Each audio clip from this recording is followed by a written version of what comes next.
Tyre factory से पहले प्रदूषण के खिलाफ दिए गए ज्ञापन के बाद तहसील पर बैठे किसान यूनियन के पदाधिकारी और ग्रामीण मनकुला में टायर फैक्ट्री पर बवाल जांच के आश्वासन पर खत्म हुआ किसान यूनियन का धरना। मुरादाबाद जनपद की बिलारी तहसील के ग्राम मनकुला में टायर जलाने पिघलाने वाली फैक्ट्री के खिलाफ चल रहा किसान यूनियन का धरना प्रशासनिक हस्तक्षेप के बाद समाप्त हो गया। धरने के दौरान प्रदूषण विभाग और वन विभाग के अधिकारी मौके पर पहुंचे और फैक्ट्री का निरीक्षण कर ग्रामीणों की शिकायतों को सुना। वन विभाग के अधिकारियों ने फैक्ट्री पर सरकारी भूमि पर कब्जे के आरोपों की जांच कर कार्रवाई करने तथा भूमि को कब्जा मुक्त कराने की बात कही। वहीं प्रदूषण विभाग में 1 सप्ताह के भीतर आधुनिक मशीनों से प्रदूषण की विस्तृत जांच कराने का आश्वासन दिया। धरने में मौजूद पश्चिमी उत्तर प्रदेश युवा प्रभारी शुभम राठी और किसानों ने अधिकारियों को बताया कि फैक्ट्री से निकलने वाले धुएं और अपशिष्ट के कारण उनकी फसलें बर्बाद हो रही हैं, पशु बीमार पड़ रहे हैं और क्षेत्र में गंभीर बीमारियों का खतरा बढ़ रहा है।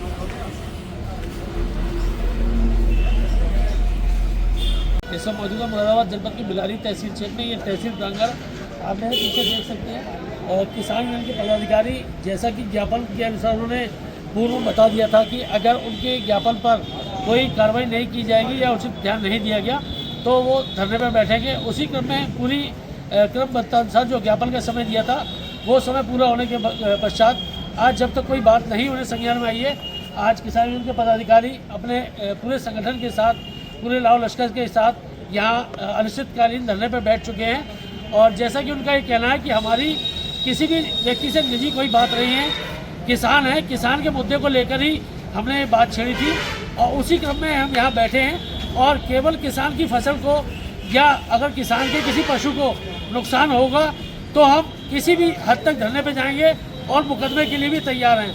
लेकिन निजी व्यक्तिगत हमारी लड़ाई किसी से नहीं है, ना किसी व्यक्ति से, ना किसी फर्म से। अगर किसानों के हित के लिए कहीं भी कोई बात गलत होगी उसमें किसान यूनियन यहाँ तैयार रहेगा, हमेशा रहेगा। ऐसा यहाँ बैठे जो शुभम राठी हैं उनका कहना है। और आप मेरे पीछे देख ही सकते हैं कि अभी यहाँ संख्या बढ़ती जा रही है, कुछ ही लोगों से चालू हुई थी। और जो ग्रामीण है सब जांच होती या हमें किसी चीज़ से अवगत कराया होता तो हमें क्या ज़रूरत थी कि हम धरने पर बैठे। इस समय कटाई का समय चल रहा है, बड़ा इम्पोर्टेंट समय है, किसान सभी लोग व्यस्त हैं, लेकिन समस्या गंभीर है, इसलिए हम अपना वो काम छोड़कर यहाँ पर बैठे हैं। सभी को अपना अपना काम है इस समय। और प्रशासन कितना सचेत है, कितना जागरूक है, ये आप देख रहे हो। जब हमें धरना आज की तारीख में ये स्थिति बन गई है, आप जब तक इनके कान पर आकर नहीं चीखोगे या जब तक धरने पर नहीं बैठोगे आपकी बात को नहीं सुनेंगे। तैयार है। तो अब फिलहाल आपको क्या किसी अधिकारी से कोई आश्वासन या कुछ मिला? नहीं, अभी तक तो किसी से कोई वार्ता हुई नहीं है। LIU से बात हुई थी, LIU ने बताया कि अभी संबंधित अधिकारी सब बुलाए जा रहे हैं। ठीक है, हम सब लोग इंतजार में, क्योंकि गांव वाले भी लोग अब गांव से ट्रैक्टर ट्रॉली लेके चले हैं तो चलेगा अब धरना। अब ये देखो कब तक चलता है। हमारा तो अनिश्चितकालीन धरना जब तक इस समस्या उससे पहले से इस क्षेत्र की समस्याओं के लिए लेकर लड़ते आ रहे हैं। तो आज हमारा आपस में भी एक विचार चल रहा था, मतलब एक ये सामाजिक विचार है कि जो लोग 35-35 साल से संघर्ष कर रहे हैं, हमें आज तक सिर्फ जिन लोगों के लिए हमने लड़ाई लड़ी उनकी दुआएं तो मिलती हैं, लेकिन साथ इसलिए नहीं मिल पाता क्योंकि सभी लोग काम में व्यस्त हो जाते हैं। इससे पहले जिनके लिए हमने आंदोलन किए होंगे वो आज लोग खड़े होकर कहीं ना कहीं तमाशा देख रहे होंगे, बोले आज हमारा मुद्दा नहीं है, आज किसी और का है, इसलिए वो नहीं आए। हो सकता है ये वाले आगे इसलिए ना आए। जागरूक सवाल करना चाहूंगा कि जो तुम्हारे यहाँ वोट मांगने आए ना, उससे भी पूछना जिम्मेदारी उसकी भी है, चाहे वो सत्ता का हो या विपक्ष का हो। वो लोग इसलिए बुराई नहीं लेना चाहते क्योंकि तुम वोट देते हो, वो नोट देते हैं, तो उन्हें दोनों को एक तराजू में रखना है। अगर कहते हैं ना, जब अंग्रेज थे तो उन्होंने हुकूमत करने के लिए लोगों को कोलुओं में पिलवा दिया, तो 1000-2000 इनके लिए मर भी जाए तो इन पर कोई फर्क पड़ने वाला नहीं। आपका MP MLA और मुख्यमंत्री तक आपकी रक्षा करने की जिम्मेदारी उन सभी जनप्रतिनिधियों की है जिसको आपने वोट दिया है। आप लोकतंत्र में हैं, बाबा साहब भीमराव अंबेडकर ने जो संविधान बनाया है उसके अनुरूप बैठकर आप यहां बात कर रहे हो। अगर वो संविधान ना होता तो इस गेट में भी शायद तुम ना घुस पाते, तुम बोल ना पाते, तुम कह ना पाते। कभी बाबा साहब ने भी कहा कि शिक्षा वो शेरनी का दूध है, जो उसको पिएगा वो दहाड़ेगा। तो शिक्षा जरूरी है, शिक्षा भी लो। और शिक्षा ये है कि यहां पर वो आएंगे जिनकी समस्या है। जैसे एक पिंजरे में मुर्गे बंद होते हैं ना, तो सारे मुर्गे आवाज नहीं देते, केवल वो चीख रहा होता है जिसको हाथ में पकड़ लेता है, वो अपनी जान की रक्षा की भीख मांग रहा होता है और वही आवाज मारता है, वही किकियाता है। दूसरा मुर्गा सोचता है तेरा नंबर कौन सा आया, ये जा रहा है, लेकिन नंबर सबका आएगा, पिंजरा खाली होगा, सभी मारे जाएंगे। नंबर इस तरीके से आया, केवल इनकी जिम्मेदारी नहीं है। हो सकता है कि मेरे से कोई द्वेष हो, मैं नेता ना बन जाऊं, इसलिए तुम इस पाल पर आकर ना बैठ पा रहे हो, अच्छी बात है। लेकिन बहुत सारे लोगों ने कहा कि इस तहसील में और भी फैक्ट्री है। हम तो कहते हैं साथ देने आओ, सारी फैक्ट्रियों का मुद्दा उठाएंगे। हमारे सामने जो फैक्ट्री हम उसका मुद्दा उठा रहे हैं। मुझे तकलीफ व्यक्तिगत तौर पर भी है और सामाजिक तौर पर भी है, लेकिन जो लोग ये चाहते हैं कंधा तुम्हारा बंदूक हम चलाएंगे, ऐसा नहीं होगा साहब। अपनी समस्या को आपको लेकर आना पड़ेगा। हर कोई चाहता है क्रांति हो, लेकिन भगत सिंह पड़ोसी के घर में पैदा हो, मेरी औलाद IIT करे, मेरा औलाद अच्छी शिक्षा करे, मुकदमे पड़ोसी लेंगे। डाल के आता है बोरी पे, और चोर चोरी करने का सबूत वहां न छोड़ेगा 100 मीटर में। आप सहसपुर से लेकर सोनारा तक चेक करवा के देखो, अगर कहीं वेस्टेज मिले तो हो सकता है आप गलत हो, मैं ये नहीं कह रहा। आपने 100 मीटर देखा, अच्छी बात है, मैं कह रहा थोड़ा और देख लो, क्योंकि अगर उसमें कोई भी किसान खंडी पाट लेता तो अब तक तो मुकदमा लिख दिया होता। आपसे जो नीचे उठते हैं, मैं आपकी नहीं कह रहा, वो अब तक तो उनका सूत्र तंत्र बहुत तेज है। अभी एक पेड़ काट ले देखो तो आज आप भी एप्लीकेशन देके जाए और हम मुकदमे को तैयार है अपने ऊपर, लेकिन साहब आप उसका भी बताएं कि उसमें बदबू क्यों आ रही है, और बदबू जायज है तो फिर यहाँ पे बैठने का हमारा औचित्य बचा नहीं, क्योंकि NOC आपने दी है और आज आप क्लीन चिट देके जाएंगे तो फिर हम धरना प्रदर्शन फिर इस तहसील पे तो दे नहीं पाएंगे, क्योंकि आपने क्लीन चिट दे दी, फिर कहीं और गुहार करेंगे। हमें जो तकलीफ है वो फैक्ट्री से नहीं है, ना फैक्ट्री मालिकों से, ना हम फैक्ट्री मालिकों को जानते, ना आज तक मिले। कल वो थाने में हम किसी काम से गए तो मिले थे, ठीक है साहब, हमने आज तक उनसे कोई मुलाकात नहीं करी, ना कोई बैठ के बात। आज आप लोग बैठे हैं, किसान का तो यही एक सदन यहाँ बैठ सकते हैं भाई, हम संसद या लोकसभा या विधानसभा उन्होंने अगर पूर्ण किए हैं तो उसके बाद वो धुआं में बदबू और जो धुएं से गड़ निकल रहे हैं। कल मेरे पास वीडियो हो सकता है मैं झूठ बोल रहा हूं, तो लाइव प्रैक्टिकल के लिए अभी अगर आप कहोगे तो सब लोग चल सकते हैं। जो लोग गेहूं काट रहे हैं उनके हाथ चेक कर लिए हैं, क्योंकि 10 दिन बाद गेहूं की फसल कट जाएगी तो सबूत खत्म, उन्हें चेक कर लो। जिन जिन जानवरों को ये लोग चारा खिला रहे हैं, आप मुंह घुमा के जब महिलाओं से बात करेंगे तो हम यहीं बैठे हैं, आप उनसे सवाल कर लें, और जो ना बता देंगे, जो बच्चे हैं आप इनसे सवाल कर लें, इन्हें पढ़ा के मिलाया गया होगा। दूसरी बात, किसान यूनियन का इंटरेस्ट इसलिए बढ़ा क्योंकि मैं भी वहां पे व्यक्तिगत उस फैक्ट्री से 150 मीटर पर ऑर्गेनिक खेती करने के प्रयास कर रहा हूँ, नहीं सीख रहा हूँ। अभी टिकैत साहब ने कैंप लगवाया तो सोचा है कि हरी सब्जियां कर लेंगे, लेकिन क्या आप मानते हैं उसमें हरी सब्जियां जो हम चाह रहे थे कि फर्टिलाइजर बिना लगाए उसको उगा लें, तो वो जो कार्बन निकल रहा है क्या उससे वो सुरक्षित रह पाएंगे? अगर आप कह देंगे तो हम आपकी जो दी हुई क्लीन चिट है उसको मानेंगे। और आप में बहुत ही जन सरोकार के मुद्दे उठाती है, और ये मुद्दा हम बिल्कुल मानते हैं कि किसान यूनियन, आपको इसमें जस्टिफिकेशन की कोई आवश्यकता नहीं, किसान यूनियन किसानों के लिए और ग्रामीणों के लिए बात उठा सकती है। बहुत अच्छा है कि हम लगातार अवेयर होते हैं, हम भी बहुत सारी चीज़ें नहीं देखते हैं फील्ड में, हमारे विभाग भी नहीं देखते, तो हम अवेयर होते हैं, तो हमको इस बात से बहुत हर्ष है कि आप सब लोगों ने जन समस्या को उठाया और मजबूती से उठाया। अभी मैंने RO पोल्यूशन साहब को वहाँ भेजा भी था। जब आप लोगों ने ये ज्ञापन दिया था तब मैं अनफॉर्चुनेटली मुरादाबाद में एक पैमाइश में था, तो इस वजह से मैं था नहीं आप लोगों के बीच। और उस दिन शायद तहसीलदार साहब भी किसी कोर्ट में गए थे और नायब तहसीलदार सोनारा भी गए थे। CO साहब से मैंने बात की तो वो भी बाहर थे। तो मतलब कुल मिला के मुझे लगता है हवा में किस मात्रा में रहेंगे ये सब्जेक्टिव है। ये फैक्ट्री चलेगी तो चलेगा, फैक्ट्री नॉर्म्स की अवहेलना करेगी तो बदलेगा, फैक्ट्री नॉर्म्स को का पालन करेगी तो अच्छा रहेगा। ये सब्जेक्टिव चीजें जो बदल सकती है अगर फैक्ट्री नॉर्म नहीं पालन करेगा।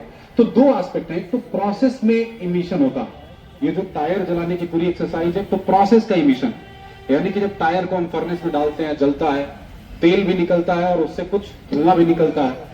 धुआं को तमाम तरह से जो टायर जलाने वाली फैक्ट्री वहां जाने का मौका मिला, तो मुझे जो लगता है कि गवर्नमेंट की पॉलिसी बहुत ऑब्जेक्टिव है कि साहब कुछ चीजों में ऑब्जेक्टिव है, कुछ चीजों में हम ऑब्जेक्टिव नहीं रह सकते, जो समय के साथ हमको देखना पड़ता है।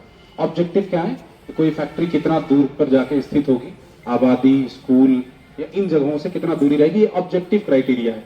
इस क्राइटेरिया को हम लोग ऐसा नहीं होगा कि वो आज है और कल नहीं रहेगा। कुछ क्राइटेरिया सब्जेक्टिव है, जैसे कि कितना परमिसिबल लिमिट है जिसमें कि इनके एक कंट्रोल पैनल में एक होता है रिएक्टर, जस्ट लाइक कुकर समझ सकते हैं, जो हमारे घरों में कुकर होता है उसी तरीके से इनके यहाँ एक रिएक्टर होता है। रिएक्टर में टायर के छोटे छोटे टुकड़े करके उसमें वो डाल देते हैं और नीचे से आग जला करके उसको टेम्परेचर को बढ़ाते हैं। जब ये टेम्परेचर करीब 200-250 डिग्री सेंटीग्रेड तक चला जाता है तो वो ब्रेक हो जाता है। ब्रेक होने का मतलब जैसे दूध फट जाता है उसी तरीके से वो भी फट जाता है। फटने के बाद मुख्य रूप से 3 चीजें निकलती है। फटता है तो एक कार्बन उसमें इकट्ठा हो जाता है, फिर तार जो होता है, टायर के अंदर जो तार होता है वेटिंग वायर, वो वहां अलग हो जाता है। उसके बाद कुछ फ्यूम्स निकलती हैं, उस फ्यूम्स को वो कंडेंसेट करते हैं तो उसमें जो टायर में तेल होता है वो तेल इकट्ठा होता है। उसके बाद जो बचता है वो पायरो गैस होती है। पायरो गैस की जो प्रॉपर्टी होती है कि ये प्रॉपर्टी बहुत बदबूदार होती है गैस। वो विंड डायरेक्शन में जब भी जाएगा तो बदबू फैलेगा, और ये जो पायरो गैस होती है वाटर में सॉल्युबल नहीं होती है। तो ये भी ना सोचिए कि अगर बारिश हो गई तो गंध कम हो जाएगी, गंध कम नहीं होती है। इसका केवल एक ही उपाय है कि इसको जला दिया जाए। तो इसको प्रॉपर यूज करने के लिए जो नई टेक्नोलॉजी है वो गैस चेंबर या गैस होल्डर बनाते हैं। फैक्ट्री के अंदर वो गैस चेंबर बनाएंगे और उसमें बैलूनिंग में वो गैस को भर लेते हैं, और जब ये फैक्ट्री चलती है तो उसी गैस से उस रिएक्टर को गर्म करते हैं। लेकिन अब बात ये आती है कि लिमिट और बदबू आती शुरू कहां से होती है। जिस समय हम रिएक्टर को ठंडा करते हैं, ठंडा करने के बाद जब हम ओपन करते हैं तो उसके अंदर जो लो प्रेशर का जो गैस भरा होता है वो आपके गैस होल्डर तक नहीं जा पाता है। तो जब वो खुलता है तो वो गैस एकाएक बाहर निकलती है और वो बदबू का कारण होता है।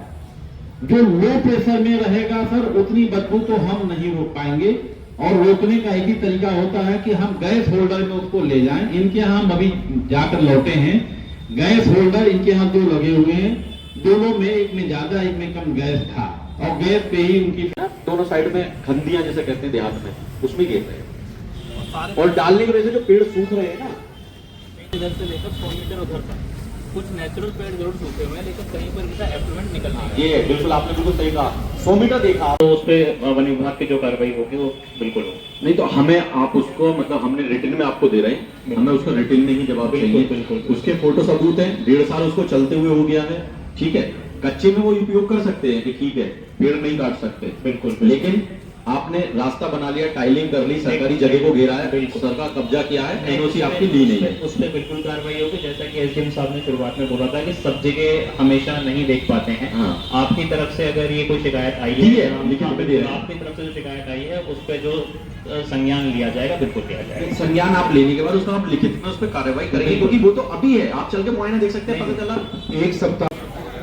हमारी एक भैंस खत्म हो गई, सुड़ी ही जन दवाई ही जो ही यहाँ इसका भैंस खत्म हो गई, और हमारे बड़े बूढ़ा में भी धुल सारी रात करने करेंगे तो एक बार देख लो जाते हमारा विश्वास ना रहा तो हमको लड़ जाकर रहने वाले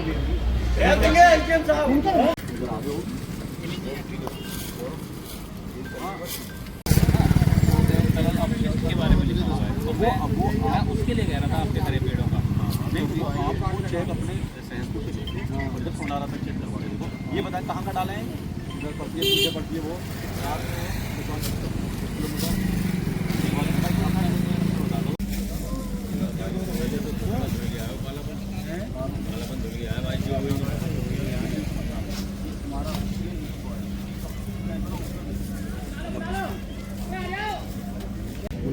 कहीं तो है हाजरा।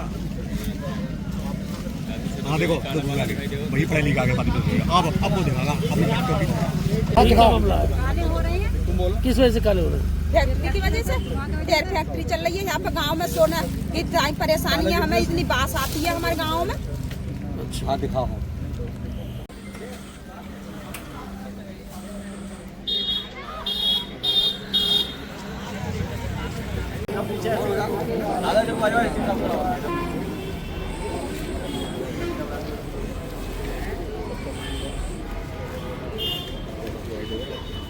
कुछ प्रदूषण को लेकर, तो क्या पूरा मामला है?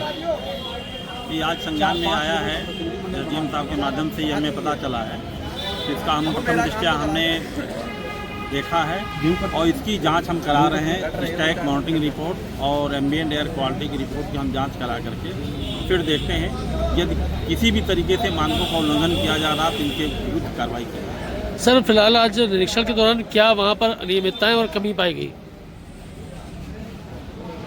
जो पोल्यूशन कंट्रोल डिवाइस लगे थे वो पोल्यूशन कंट्रोल डिवाइस उनके यहाँ चल रहे थे, लेकिन और अच्छी स्थिति को पाने के लिए कुछ उनको सुझाव दिए गए, जैसे वाटर स्प्रिंकलर वगैरह की व्यवस्था की जाए। अगर ये व्यवस्था हो जाती तो निश्चित रूप से एयर की क्वालिटी में अच्छा खासा सुधार आएगा।